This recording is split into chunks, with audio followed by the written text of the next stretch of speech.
Before we get started, we need to look at the two kanji that make up the word tekitou, just so we can understand the individual parts of the word.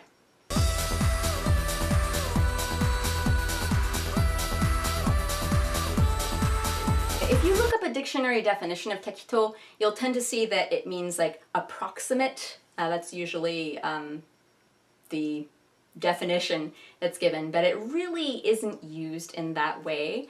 I actually found if I had to reduce tekitou just to one word in English, the word that I would actually use, well, this is cheating, it's like a set of words. It would be basically whatever.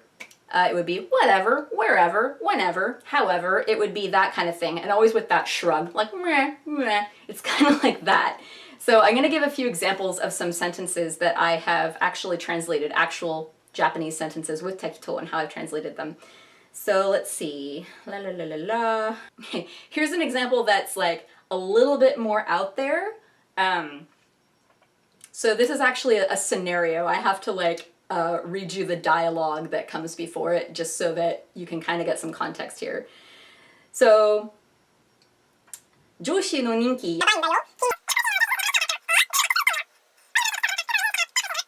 I'm gonna read that again because I read it so badly. 君、学校中の上司に妬まれちゃうかも。バカ、適当言ってんなよ。俺の話が適当かどうか、この子が入院してからが楽しみだな。Alright, so basically, in this case, I translated it as like making things up or grasping at straws or like reaching. That's kind of what tekitou means in this scenario. Okay, so here is an example of a sentence. The speaker in this sentence is kind of being like, yeah, whatever, he's just being kind of chill.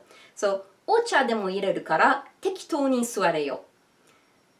So I translated this as, I'll go get you some tea or something, go have a seat wherever. It's, you know, the whole tone of this is supposed to be very casual. It's like, ah, it's chill, yeah, whatever, whatever. It's that kind of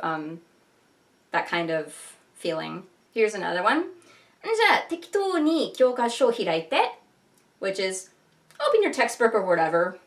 It's another situation in which the person's just kind of like, I don't really care what we do. I know I'm supposed to be teaching you, but yeah, just open your textbook or whatever. Here's another one. 適当に雑誌でも見て待ってて, which I translated as, just read a magazine or something while you wait. So, or something, whatever. It would have worked just as well to say, just read a magazine or whatever while you wait. Now, the only difference here is people don't, you know how people in English, they just say, sometimes they'll just out of nowhere, they'll say, whatever. It's not really an expletive, like whatever it is. You can't just be like, tekitou. Like, I haven't heard anyone do that. They don't go tekitou out of nowhere. It has to be kind of used within a sentence. Another way that you can translate tekitou is kind of like vague.